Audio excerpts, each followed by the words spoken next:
Hi friends, आइए हम जानते हैं जब एक संस्था रजिस्टर्ड होता है तो रजिस्ट्रेशन के बाद कौन कौन सी चीज़ें हैं जिनको ध्यान में रखना है और एक सिस्टमेटिक वे से हम step by step post registration of NGO क्या क्या करना चाहिए। जब आप एक संस्था को रजिस्टर करते हैं, अगर सेक्शन 8 के रूप में करते हैं तो पहले जो आपके COI सर्टिफिकेट ऑफ इनकॉर्पोरेशन है, MOA है, EOA है, company pan card, tan number और रजिस्ट्रेशन के टाइम में जो अदर रजिस्ट्रेशन है जहाँ पे प्रोफेशनल टैक्स लागू है वो पेपर्स या ESI या UPF है, उसको आप एक जगह कलेक्ट कर लें।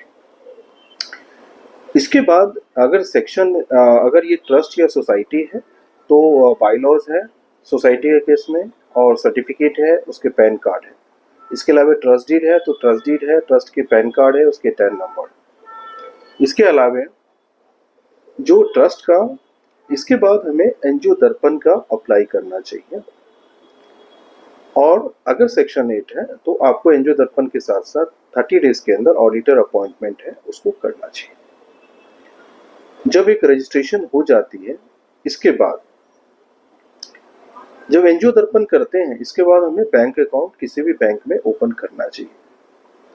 जब बैंक अकाउंट ओपन हो जाता है तो कुछ इंपॉर्टेंट रजिस्ट्रेशन है जो हमें कराना ही होती है, जैसे 12A का रजिस्ट्रेशन, ATG का रजिस्ट्रेशन, आप अनुदान करा सकते हैं, अपने इंटेलेक्चुअल प्रॉपर्टी राइट्स है जैसे ट्रेडमार्क है उसको आप सिक्योर कर सकते हैं।